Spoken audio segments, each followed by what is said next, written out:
Vaxtınız xeyir olsun, əziz müəllimlər, əziz valideynlər, əziz şagirdlər. Xoş gördük sizləri. Biz bu gün ümumi ölçü üzrə təşkil olunmuş 4-cü sinif şagirdləri üzrə monitorinq qiymətləndirmənin A variantı üzrə suallarının cavablarını izah etməyə çalışacağıq sizinlə birlikdə. Qeyd etmək istəyirəm ki, yəni bu imtahan 17 may 2025-ci ildə keçirilmişdir və bu ilə qədər olan imtahanlarda Azərbaycan dili üzrə 2 mətn salınırdısa, bu il 3 mətn salınmışdır. Eyni zamanda 3 dil qaydası üzrə də sual əlavə edilmişdir. Hansı ki, bundan əvvəlki illərdə dil qaydaları üzrə suallar yox idi. Əlavə olaraq, yenilik olaraq isə riyaziyyatdan 25 qapalı sual, 5 açıq tipli sual istifadə edilmişdir. Çalışacağım subyektiv fikirlərimi suallar haqqında bildirməyim, ümumi olaraq izah edim. Başlayaq. Eyni zamanda sizin də diqqətiniz açıq olsun, diqqətli baxın suallara, hər hansısa bir sualla razılaşmazsınızsa, yəni ona müxtəlif, mən subyektiv fikrimi bildirəcəm, siz də baxarsınız ki, görək razılaşırıq, razılaşmırıq, ona görə də çalışın ki, diqqətli olun. Ümumiyyətlə, mən hər zaman deyirəm, öz şagirdlərimə də deyirəm, birini kör təbii dinləməyin, onun dediyinə də elə onun olduğu kimi qəbul etməyin. Məlumatı qəbul etdikdən sonra bir analiz edin, düşünün. Belə ola bilərmi? Fərqli də ola bilərmi? Başlayaq. Birinci, üçüncü tapşırıqlar heç bir mətnə aid deyil. Onları müstəqil şəkildə cavablandırın. Hansı ki, bu suallar müəyyən qədər qaydaları əhatə edir. Birbaşa mətn sualları deyil. Amma birbaşa qayda da demək onlara doğru olmaz. Çünki biri frazeoloji birləşmə ilə bağlıdır. Biri məcazi mənada işlənmiş sözlə bağlıdır, digəri isə preparat sözünün mənasını soruşur. Mətnə uyğun, yəni preparat sözünü hansı sözlə əvəz edə bilərik? Müəyyən qədər mətnlərdə istifadə olunan sual tipidir. Tam qayda sualı deyil, yəni. Baxaq. Yəni tam qayda sual olsaydı daha yaxşı olardı. Çünki biz 4-cü sinifdə qaydaları mükəmməl şəkildə öyrədirik uşaqlara və BSG-lərdə, KSG-lərdə uşaqlardan daha çox qayda istiqamətində sual-cavab aparırıq. Onlara daha çox qaydaları öyrətməyə çalışırıq. Ona görə də yəni biz çox istəyirik ki, mən inanıram ki, mənim bu fikrimə bir çox ibtidai sinif müəllimləri də qatılar ki, monitorinqdə Azərbaycan dili üzrə oxuyub anlama sualları ilə yanaşı dil qaydaları üzrə də suallar olsun. Təbii ki, dərslikdə olan qaydalara uyğun olaraq. Baxaq. Verilmiş cümlələrin birində işlənmiş can qoymaq ifadəsinin əvəzində işlənə bilən ifadələri müəyyən edin. Ata, sən nə edirsən? Bu pulları qazanmaq üçün bir həftə can qoymuşam. Sən isə onları odda yandırırsan. Bu sual yəqin ki, bir çoxlarının yadına gəlir. Halal pul mətninə aid bir hissədir sanki. Ora aid bir sualdır. İndi gəlin baxaq. Deməli, can qoymaq nə deməkdir dostlar? Dərdən qabıqdan çıxmaq, cana doymaq, qan tərə batmaq, baş sındırmaq. Can qoymaq, necə deyim, qan tərə batıb nəyisə qazanmaq, əldə etmək mənasındadır. Yəni, nəyisə qazanmaq üçün dərdən qabıqdan çıxmaq mənasındadır. Can qoymaq, cana doymaq deyil, cana doymaq bezməkdir. Baş sındırmaq nə isə üçün fərqli bir istiqamətdə. Məsələn, hər hansısa bir sualın üzərində çox düşünürsən, yəni onu çox düşünürsən, araşdırırsan, bu isə baş sındırmaqdır. Deməli, cavabımız 1 və 3-ə uyğundur. Cavabımız B variantıdır. Təbii ki, burada uşaq frazeoloji birləşmənin mənasını bilməlidir ki, bu sualı doğru cavablandıra bilsin. Təbii ki, keçən ilki, əvvəlki bizim illərdə olan monitorinqləri izləyən uşaqlar üçün bu sual daha rahat olub, çünki orada buranxuşar sual var idi. Hansı cümlədə məcazi mənada işlənmiş söz var? Zağcalar böyük dəstələrlə ağaclarda yuva qururlar. Bəzən uşaqların əksəriyyəti bu cavab götürmüşdü, amma o dəstə sözü burada həqiqi mənadadır. Bala çıxardıqları dövrdə zağcalar daha çox işləməli olurlar. Burada baxın, işləməli sözünü həm də dırnaqçıq içində verib. Yazda yumurtadan çıxaraq gönçə çiçək və yarpaqlarla qidalanırlar. Tırtılların bədəni nazik, uzun tükcüklərlə örtülü olur. Burada A, C və D-də verilən, belə deyək, cümlədə məcazi mənada işlənmiş söz yoxdur. Ancaq B variantında verilən bala çıxardıqları dövrdə zağcılar daha çox işləməli olurlar fikri məcazi mənada verilmiş fikirdir. Davam edək. Mütəxəssislər kimyəvi preparatlar tətbiq etməklə ipək sarıyan kəpənək tırtıllarını məhv etməyi düşünürdülər. Burada preparat sözünün, cümlədə işlənmiş preparat sözünün mənasını müəyyən edin. Preparat sözü əslində gündəlik həyatda işlənir, lakin uşaqlar bir o qədər ona, yəni bu cür sözlərin işlənməsinə diqqət etmirlər. Və yaxud bir qədər belə deyək, ümumiyyətlə bizim hal-hazırki müəyyən uşaqlarla işlədiyimiz zaman əsas çətinliklərimizdən biri uşaqların söz ehtiyatının az olmasıdır. Yəni dilimizdə olan bir çox sözlərin mənasını anlamaqda çətinlik çəkirlər. Preparat sözünün mənası dostlar dərman deməkdir. Yəni gətirin yerinə qoyaq, kimyəvi dərmanlar tətbiq etməklə, kimyəvi xörək üzü tətbiq etməklə deyil, gübrə tətbiq etməklə deyil, yuyucu toz tətbiq etməklə deyil, dərman tətbiq etməklə deyə bilmədim. İpək sarıyan kəpənək tırtıllarını məhv etməyi düşünürdülər. Davam edək. Böyük bir mətnimiz var. Kifayət qədər böyük bir mətndir. Baxın, 1, 2, 3-cü səhifəyə artıq gəlib çatır.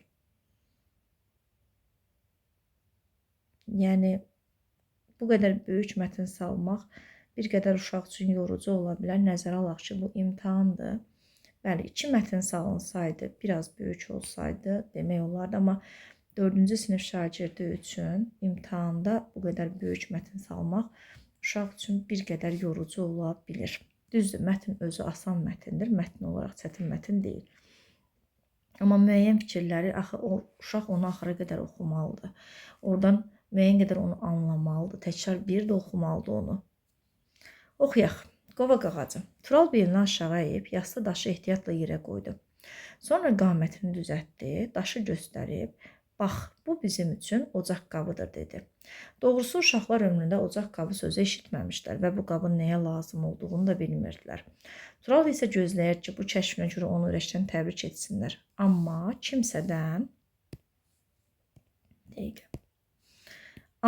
kimsədən səs çıxmırdı. Təkcə Zaur astadan pıçıldadı. Əla daşdır. O daş deyil, ocaq qabıdır, deyə Tural etiraz etdi. Ocaq qabı, o nə olan şeydir, Zaur soruşdu. İndi ocaq qabının nə olduğunu görərsiniz, deyərək Tural işə girişdi. O kölgəsində əyləşdikləri qovaq ağacının aşağı sallanan qurumuş budaqlarını sındırıb, daşın ətrafına yığdı. Odunların altına isə xeyli saralmış ot qoydu. Sonra kibrit çəkib quru otu yandırdı. Ot dərhal alovlandı, quru çör-çöp həmin alovdan alışdı. Birazdan Turalın ocağının çırtıltısı ətrafa yayıldı. Ocağın yanması hamını sevindirdi. Və sağ ol Tural sözlərini bayram alqışları kimi göyə ucaldı. Alovun dilləri azaldıqca onu yanıb közə dönür, odun yanıb közə dönür, külün altından yavaş-yavaş daşın boşqabı oxşayan üzü görünürdü. Tural ot alaqdan süpürcə düzəldib daşın üstündəki külü qırağa süpürdü. Qab hazırdır, göbələkləri gətirin. Uşaqlar üçün nə yerdə olduğunu indi başa düşdülər. Cəld səbətlərə yığdıqları göbələkləri gətirdilər. Dayanın deyə Tural əmr etdi. Qab balacadır. Hərə ancaq 2 göbələk bişirə bilər. Göbələklərin içinə duz tökməyi unutmayın. Daşın üstünə kiçik fincanlara oxşayan göbələklər düzüldü. İsti dəydikcə göbələklərin canındakı su damcıları onların ortasına yapışmağa başladı. Göbələklərin içi ağzınacan su ilə dolanda başa düşdülər ki, onlar artıq bişib. Dadlı göbələkləri yedikcə keyfləri kökəlirdi. Zaur çiyninə toxunan budaqları kənara itələyib dedi. Bu qovaq ağacı mənim nənəm kimidir. Yemək yeyəndə məndən uzaqlaşmır. İstəyir ki, axıra kimi yeyim. Vüqar təbəssümlə. Mənim nənəm də elədir, dedi. Uşaqlar dincəldikdən sonra ayağa durdular. Hündür qovaq ağacına salamat qala nənə deyib şəhərə qayıtdılar. Davam eləyək. Gecə sərin meh əsməyə başladı. Uşaqlar yataqlarında xumarlana yatırdılar. Meşədə isə pis bir hadisə oldu. Elə ki, külək əsməyə başladı. Ocaq qabının dibində hələ də közələn bir qığılcım yuxudan oyandı. O küləyin qanadında uçaraq qonmuş otluğa düşdü. Otlar dərhal alışdı və birdən-birə yekə tonqala çevrildi. Tonqal əvvəl ağacların qurumuş budaqlarını, sonra isə bütün meşəni ağuşuna aldı. Uşaqlar çatsalar da heç nə görə bilmədilər. Helikopterlər, havadan qırmızı maşınlar, yerdən alovun başına yağış yağdırırdılar. Meşənin başından qırmızı alov dilləri ilə yanaşı qəribə şəkildə əyilmiş qapqara vahiməli görünüşlü tüstü qalxırdı. Tüstü sehirli nağıllardakı adam yeyən əjdahalar kimi qorxunc idi. Uşaqlara elə gəlir ki, bu alov heç zaman sönməyəcək. Onlar yerlərində donub qalmışdılar. Ey balacalar, haydi evinizə. Burada sizlik iş yoxdur. Uşaqlar geriyə baxa-baxa ağır addımlarla evin yolunu tutmalı oldular. Heç biri danışmaq istəmirdi. Hamısının ürəyindən eyni söz keçirdi. Bəlkə yanğın bizim ocaqdan düşüb. Amma bunu heç kim dilinə gətirmirdi. Yox, ola bilməz. Biz meşədən çıxanda ocaq sönmüşdü. Zaur özü də bilmədən ürəyində fikirləşdiyini ucadan dedi. Hələ də biz meşədən çıxanda daşın yanında ancaq kül qalmışdı. Daşın yanında ancaq kül qalmışdı. Hə da deyir, biz meşədən çıxanda daşın yanında ancaq kül qalmışdı. Mən də orada alov görmədim. Ocaq tam sönmüşdü. Tural qaşqabaqlı şəkildə susurdu. Nəhayət dilləndi. Biz bilməliydik ki, külün altında köz qala bilər. Elə ağaclar var ki, onların közü uzun müddət sönmür. Belə çıxır ki, yanğını biz törətmişik. Vüqar etiraz etdi. Mən dəqiq demirəm ki, yanğın bizim ocaqdan düşüb. Bəlkə bizdən başqa da ocaq qalayanlar olub. Ocaqlarının sönüb sönmədiyini tam dəqiqləşdirməmiş çıxıb gediblər. Amma biz də əmin olmaq üçün ocağımızın üstünə su tökməliydik. Belə etsəydik, indiki şübhələrimiz də olmazdı. Axı biz bütün dünyaya yaşıl dünya naminə həmrəy olun deyirik. Özümüz necə belə səhvlər edə bilərik?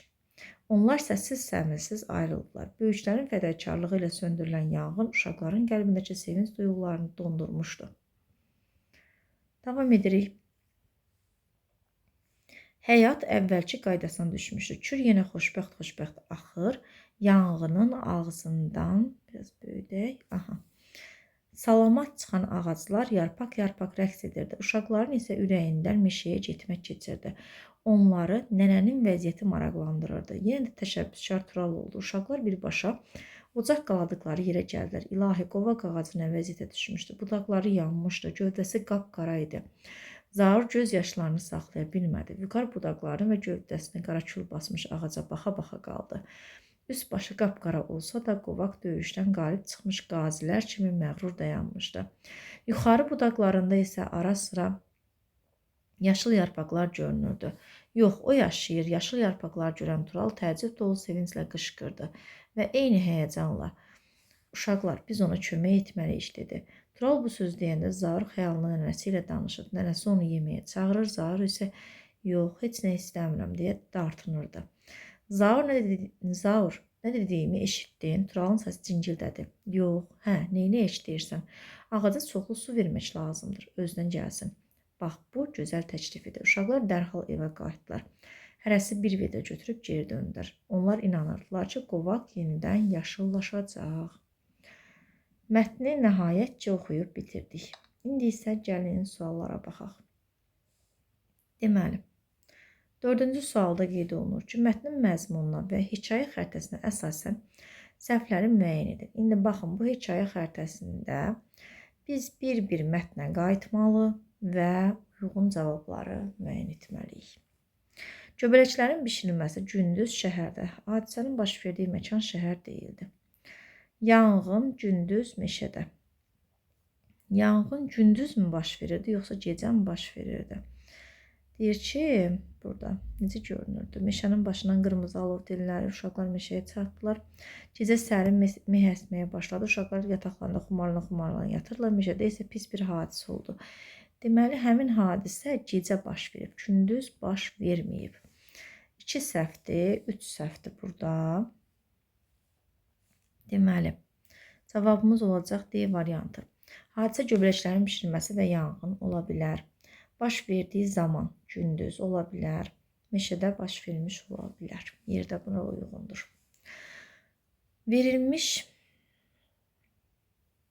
Mətndə verilmiş ifadələrdən hansı məcazi mənadadır? Bəzi ağacların yanğında qismən yanması. Bu məcazi mənada ola bilər, dostlar. Çözərən bir qığılcımın yuxudan oyanması, vahiməli görünüşü tüstü qalxması, külün altında közün qalması. Deməli, dostlar, burada Çözənən bir qığılcımın yuxudan oyanması birbaşa məcazi mənadadır. Çünki yuxudan oyanmaq insana aid bir xüsusiyyətdir. Hər hansısa bir qığılcım yuxudan oyana bilməz. Ona görə də burada B variantı məcazi mənada verilib. Meşədə isə pis bir hadisə oldu deyərkən müəllif nəyi nəzərdə tutur? Müəllif burada uşaqların ocaq daşını meşədə unutmağını, güzüklə kəsməyini, ağacların kəsilməyini, yanğının baş verməyini. Təbii ki, burada qeyd olunan yanğının baş verməyidir. Çünki deyir, meşədə pis bir hadisə oldu. Təbii ki, yanğın baş verdi də. Yəni, ocaq daşı haqqında, külə kəsməyi, ağacların kəsilməyi haqqında məlumat verilmirdi. Zaura, deməli, Zaura aid olduğu fikirləri müəyyən edin. Ocaq daşını tapdı. Deməli, qovaq ağacının yanında yanmış görəndə göz yaşlarını saxlaya bilmədi. Meşədən çıxanda ocağı söndürdü. Ümumiyyətlə, ocağı kim söndürmüşdü? Bu haqda nəsə demək çətindir. 7A. Çünki onlar söndürməmişlər ocağı. Qovağı nənəsinə oxşatdı. Ağaca kömək etməyi təklif etdi. İndi gəlin baxaq. Ocaq daşını tapan kimidir? Mətnin əvvəlində qeyd olunurdu. Mətnin əvvəlində qeyd olunurdu ki, baxın, Zaur deyirdi, astadan pıçıldadı, əla daşdır. Amma onu tapan Tural idi. Tural deyirdi ki, ocaq daşı tapmışam. Burada deməli, birinci fikir ona aid deyildi. Bir olan variantı sildim. Qaldı 3-4 məsələsi. Meşədən çıxanda ocağı söndürdü. Ümumiyyətlə, meşədən ocağı kimsə söndürməmişdi, o da qeyd olunmamışdı. İkinciyə baxırıq. Qovaq ağacının yanmış görəndə göz yaşlarını saxlaya bilmədi. Haradaydı o? Meşəyə getmək istəyirlər. Nənəsi ilə maraqlanırdı. Budaqları yanmış. Deyir, Zaur göz yaşlarını saxlaya bilmədi. Həqiqətən də Zaur orada göz yaşlarını saxlaya bilmir. İkinci fikir doğrudur. 4-ə baxırıq. Qovağı nənəsinə oxşatdı. Gəlin baxaq görək. Qovaq ağacını necə nənəsinə bənzədirdi? Salamat qal, ay nənə. Burada deyir, bir dəqiqə. Qapqacaqdır dadlı göbələkləri. Zaur çiyninə toxunan budaqları kənara təriyir. Sonra da deyir ki, bu lap nənəm kimidir. Baxın burada. Deməli, həqiqətən də bu fikir də Zaura aiddir. Deməli, 2 və 4. Cavab A variantı. Davam edək. Uşaqları yaşadıkları hadisədən sonra sizcə aşağıdakılardan hansına qərar verəcəklər? Meşəyə yalnız böyüklərlə birlikdə gedəcəklər. Meşəyə gedəndə özləri ilə su aparacaqlar. Ocağın söndüyünə əmin olmamış o məkandan uzaqlaşmayacaqlar. Bir daha ocaq qalamayacaqlar. Təbii ki, ocağın söndüyünə əmin olmamış oradan uzaqlaşmayacaqlar. Çünki orada öz səhvlərini etiraf edirlər ki, əgər biz ocağın söndüyünə tam əmin olsaydıq, bu cür hadisə baş verməzdi. Mətnin mövzusu və ideyasının doğru verildiyi variantı seçin. Təbiətə qayğı, təbiəti qorumaq hər birimizin borcudur. Deməli, baxaq. Mətnin mövzusu təbiətə qayğı ola bilər. İdeyası da təbiəti qorumaq hər birimizin borcudur. Bax, bu düzgün fikirdir. Yanğın söndürənlərin fədakarlığı hər bir peşə vacibdir. Doğrudur. Orada yanğın söndürənlərin fədakarlığı var idi. Meşəni söndürməyə çalışırdılar. Hər peşə vacibdir, ola bilər. Amma mətndə birbaşa bizə çatdırılan fikir bu deyildi. Dostluq, dostlar günə tanınır. Mətndə bizə çatdırılmaq istəyən fikir bu deyildi. Yəni, mətnin sonluğunu dostluq haqqında bir qərara gəlmədik. Əksin təbiəti qorumalı olduğumuzu başa düşdük. Böyüklərə hörmət, böyük olan yerdə kiçik danışmaz. Bu fikir ümumiyyətlə mətnlə bağlı deyil. Cavab A variantı olacaq 9-da. Ona baxırıq dostlar.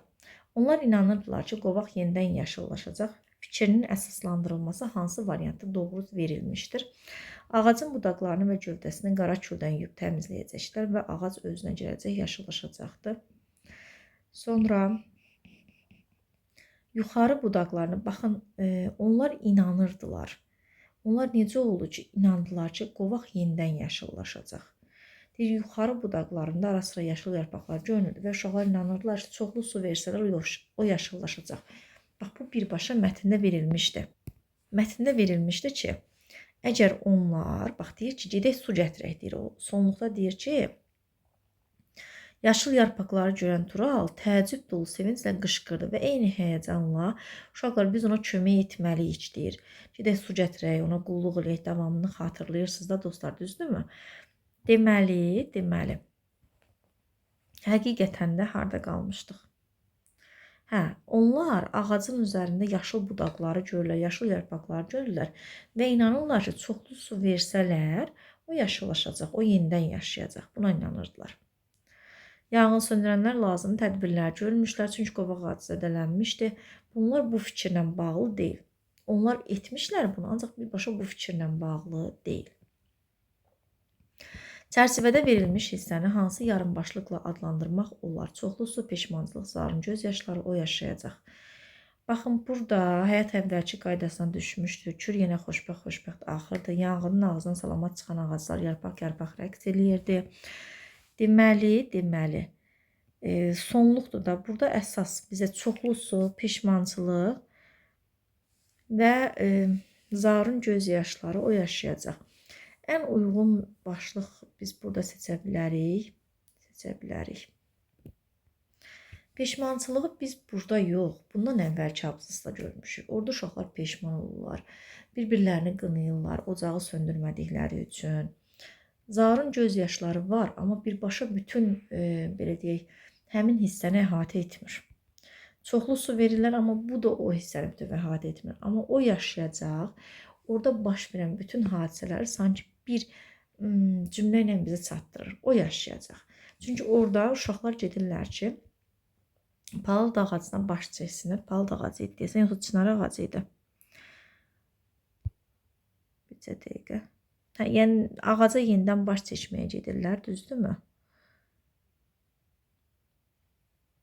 Üzr istəyirəm, qovaq ağacı. Qovaq ağacına yenidən baş çəkməyə gedirlər və orada qovaq ağacını belə deyək, düşünürlər ki, görürsən, qovaq ağacı yanıbmı, onun vəziyyəti necədir və görürlər ki, onun yaşıl budaqları var və inanırlar ki, o yaşayacaq. 12-ci suala baxırıq dostlar. Qeyd olunur ki, mətnin məzmununa əsasən doğru cavabları seçin. Meşədə yanğın baş verdiyi üçün uşaqlar özlərinin bu yanğına səbəb olma ehtimalına çox üzüldülər. Ola bilər. Sonra, yəni bu ola bilər. Yanğının söndürülməsində iştirak edərək təsəlli tapdılar. Orada iştirak etmirlər axı yanğının söndürməsində. Yanğın söndürənlər onları oradan uzaqlaşdırırlar. Hərəmiz bir ağac seç kampaniyasını başlatdılar. Yox, elə bir kampaniya başlatmırlar. Yaşayacağına ümidləri olan ağaca qulluq etdilər. Bəli, bu var idi. Cavab 1 və 4. A variantı. Burada saxlayırıq video çox uzun olmasın deyə. Bu videonun birinci hissəsidir. Videonun davamı olacaq.